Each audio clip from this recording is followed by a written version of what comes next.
Okay, so this feller ain't been running for a while. And yeah, I'm moo to you too. Every time I try this, or the last couple times I've tried, the battery has been dead. Amazingly, it did not heal itself, you know?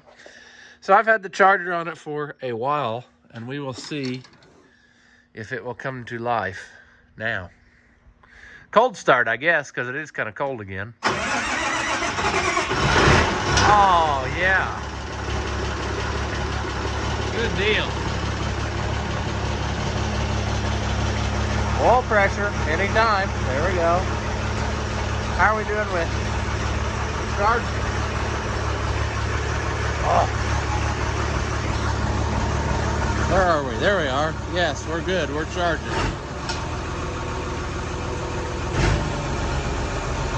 All right.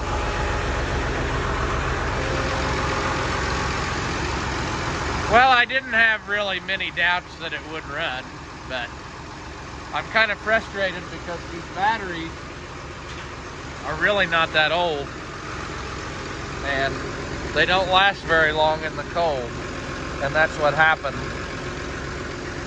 I tried to start it one time when it was in the middle of winter, and it just ran down. So anyway, we will be needing this tractor at some point this spring, so wanted to make sure we were still good to go. Yeah, I think everything else in here has been running except the 1800 on the end there, and we'll have to get it out of here because I got to tear part of this lean-to down and fix the rest of the barn roof. We've talked about that, so that's on our plan. That and emptying off our trailer finally, which I hope I can get done in the next few days. So anyway, at least this part was a success.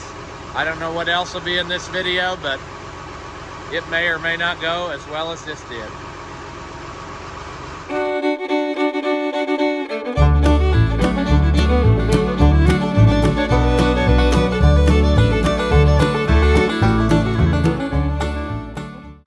Hey, get out of here. Get out of here, you. All right, welcome back. If you haven't seen my videos before, I'm Ross the Oliver Man. And I said at the beginning, I didn't know what would be in this video, but I do now, and it's a good thing that I got this running yesterday, because today I need it. So, we can't go that way. Still got a trailer load of stuff there. Move this thing, I guess, and try to snake her out here, which I got a genie lift sitting here too, but I think I can make it happen.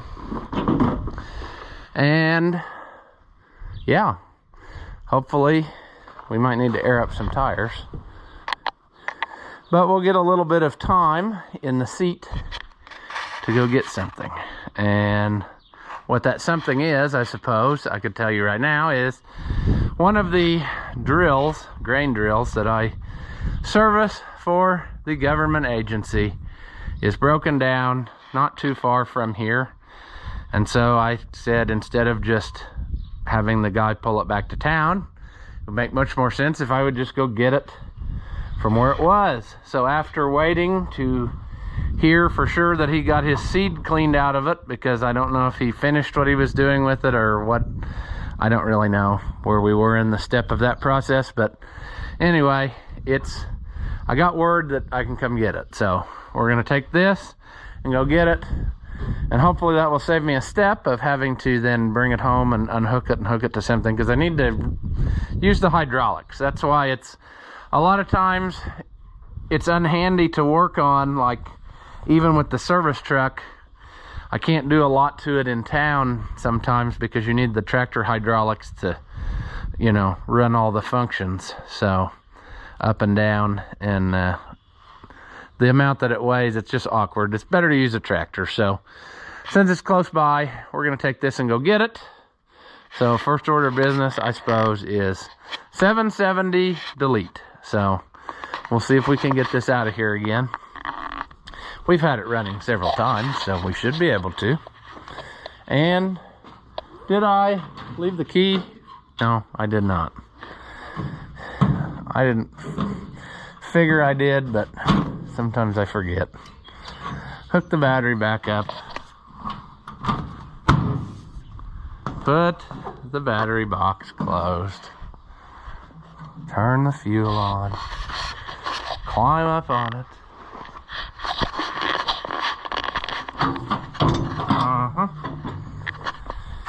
Okay. I suppose we could use the 770, but Oh, yeah.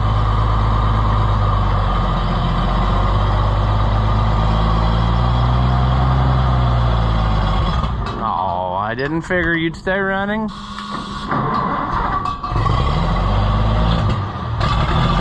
on.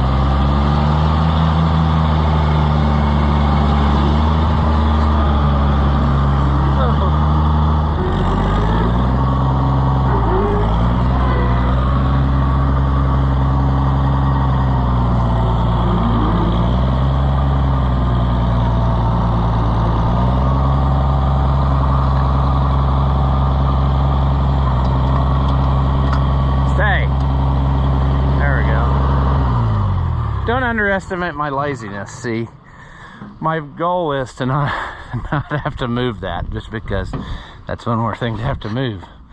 I think I can weasel it out through here. Hopefully, we'll leave the battery hooked up for now, and we'll hope that this starts back up again, because I'm hoping it starts back up again, because you know how that goes. Sometimes your battery only holds a charge for 24 hours. And maybe that's the case. We have oil in it. Looks a little high, but I don't know. Oh, a can of fart pounders. I hope we don't need that. But let's see here. Oh, my strategy of always unhooking the battery cables just bit me in the behind, because I'm all the way up here with the MPF-ness. Now I gotta climb down just to look at the battery cable. What a bummer. See?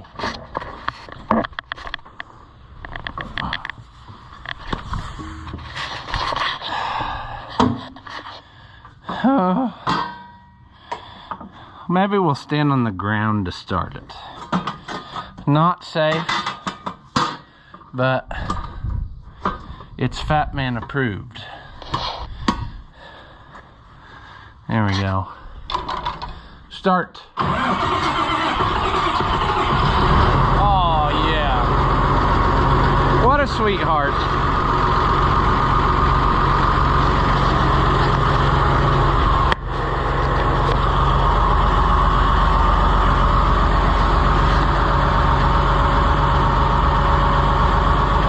Like I said before, 2,900 hours. So I would say that every bit of that's original on it. It starts excellent in the cold. It's got a lot of, and it's getting worse the more I use it, but blow by and a little bit of smokiness, but boy, it sure fires up nice. That's why I hate to tear into it, because probably won't get it as good as the original stuff.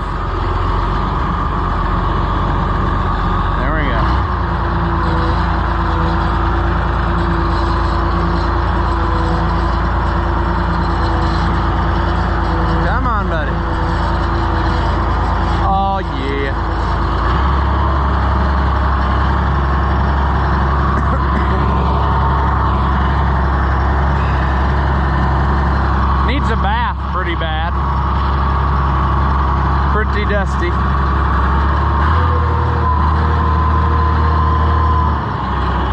I don't know, all our tires look round. I think that was just a illusion of being in the shed in one spot. I think I'm just gonna go for it. Like I said, it's only a mile or so away, so we'll see what happens.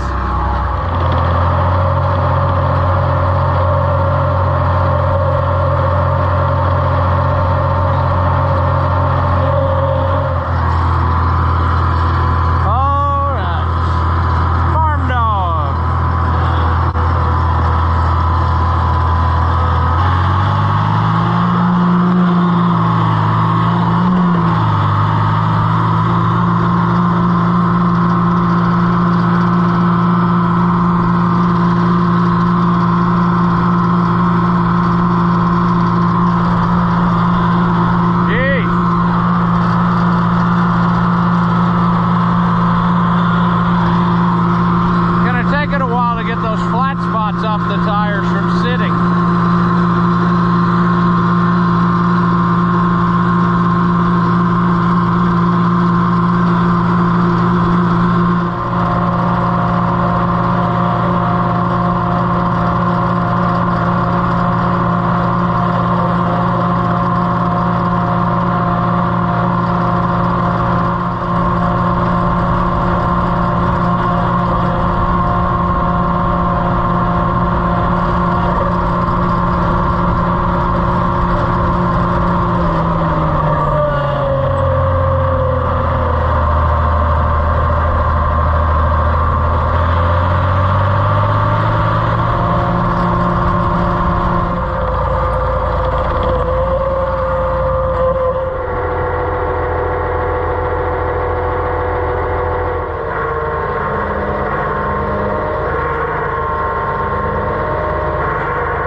Shut off, horsey.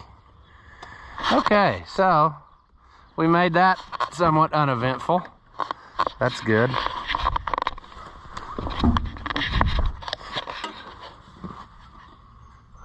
However, I got a leak up there. That's what I thought. On the way back, I heard it start sucking a little air. So it's leaking out of that steering box. It also appears that something's made a nest in there, so we're gonna have to address that. Should I just stick my hand in there and pull out the offending nest? I mean, it could be a mouse. It could be a rabid snake or something, but I don't think it is. I think it's an annoyance, and that's got her. So I need an O-ring probably somewhat on there. Sometimes these bolts vibrate loose. Is that what happened? I don't know.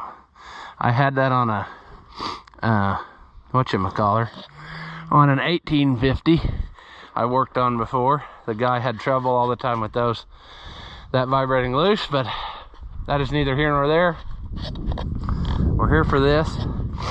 There's a laundry list of things to do to it, but with as many things, as many people that want to use it, I kind of gotta pick and choose, I think, right now. So I forgot about this till I went and got it.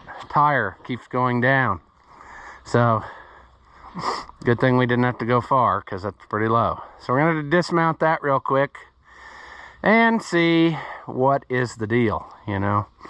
I assume it probably has a nail in it or something. That seems like a common problem I have had on this thing. It was a lot more of a problem back when they were tubeless, but put a tube in it now, and it seems like at least it'll keep doing this, going flat instead of just shredding. This side is fine. probably getting a little wore, but the way it's made, it's very awkward, see? So if you have it sitting in town, just on a jack in front, there's really no good way to lift the wheels off the ground or do anything like with a jack back here, because everything's at an angle. There's nothing flat. So I think what I ended up doing last time was lifting it with the loader from the lifting eye, and then also maybe helping it with the jack. I can't remember. I might have used the handyman jack and the loader, so that I had two ways of something holding it in case something would fail. Both of them would fall on me and kill me, crushing me instantly. But yeah, this poor thing is kind of rode hard and put away wet because so many people use it, but it'll be fine. We'll get her spruced up. I got another meter to put on it. It had these style on it, and as you can see, they get where you can't read them. So we put that one on several years ago, and it's working dandily, but the one on the other side quit, so now we need to put one of these on. And when I ordered it from the company for this side of the drill, it still did not come with the correct brackets to just bolt her right up and go. But that may also be because, see, this drill actually has an extra box or two on it, optional. When you get them, normally I think you just get this front box, and then this one has a mid box for grass seed with an agitator, and then it's got a back one for teeny tiny little seeds.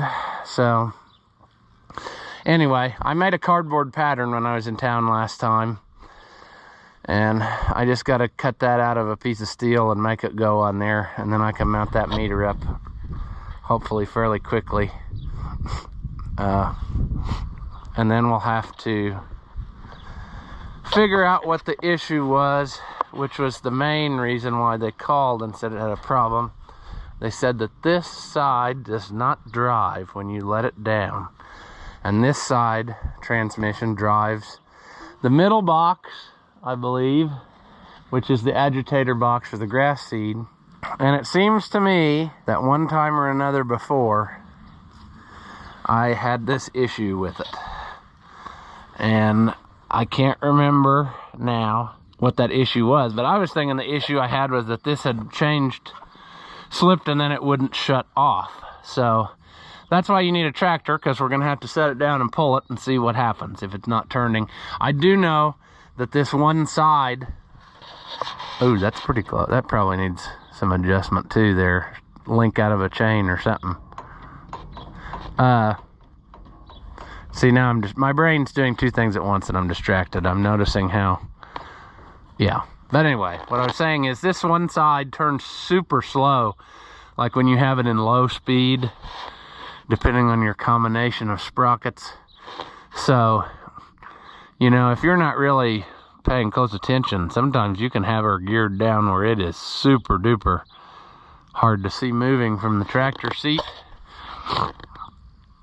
So that could be part of our issue too, although I'm kind of troubled by how much moisture, or I should say grease, is on things.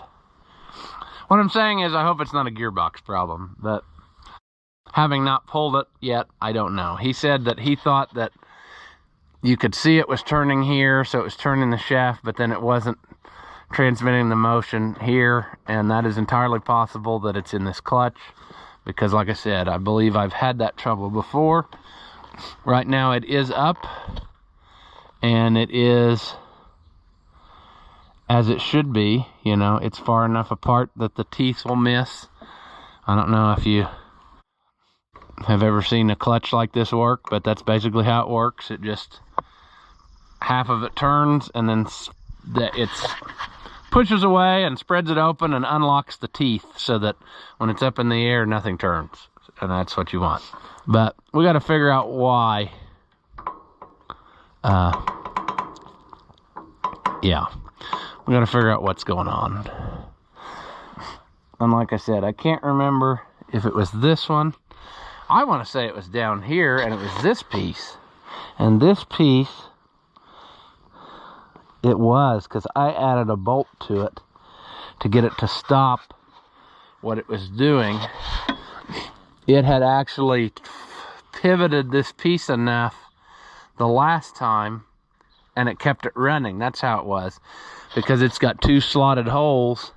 This piece was actually allowed to cock itself something like this, you know, maybe not as dramatically, but that was just enough that it was holding the clutch in the off, or in the on position the whole time, even when you raised it up, and on the end then you were dropping seed on top of the ground, and that will not fly. So I think we will, what do we want to do? I gotta leave real quick.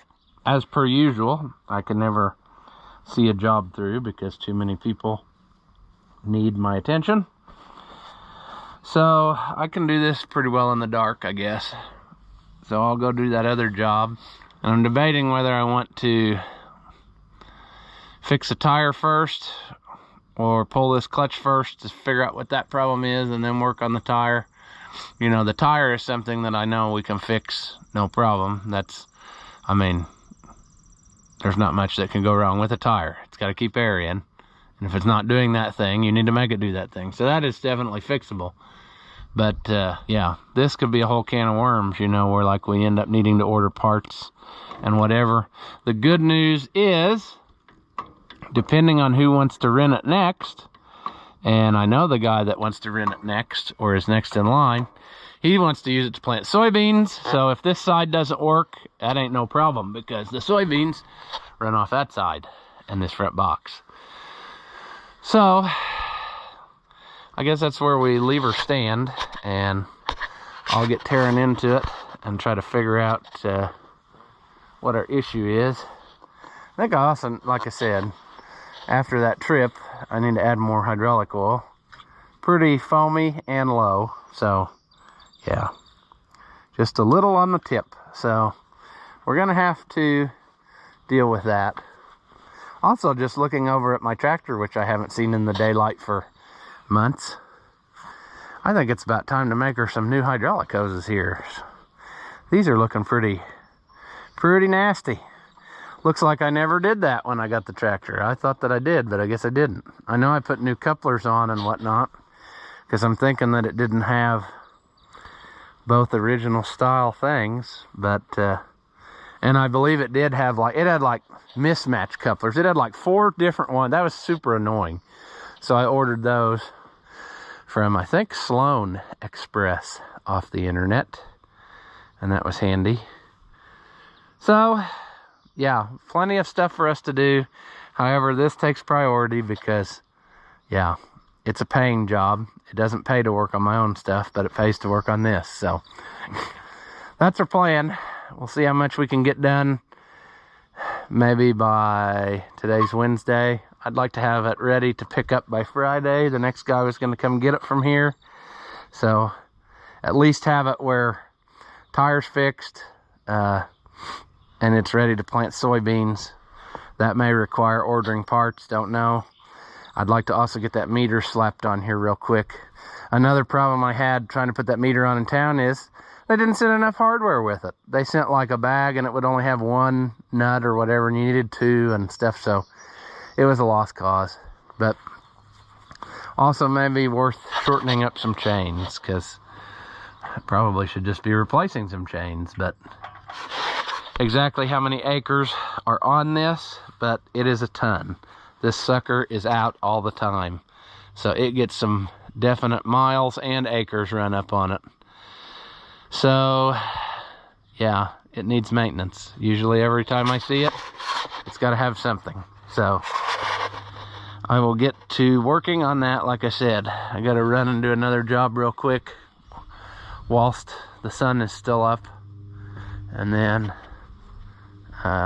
yeah, we'll get her back in shape and back in the field for some folks. So maybe not very exciting a video, but we got to do some road time on the 1755, which we haven't done for a good while, and I like this tractor. This is probably one of my favorites that I've bought. These later 55 series tractors are just wonderful to drive. I don't know how to explain it. It just, with all the full hydraulics, you know, hydraulic brakes, steering is effortless. And the hydraulic shift, these are just really good tractors. 310 naturally aspirated was a pretty good motor. I mean, not nearly as much trouble as the turboed one in the 1855, but anyway, that's a whole can of worms we don't want to get into, because people could argue about that till the end of time, and who's got time for that? So we'll just call this a video, and as always, thank you for watching, and I'll see you in the next one.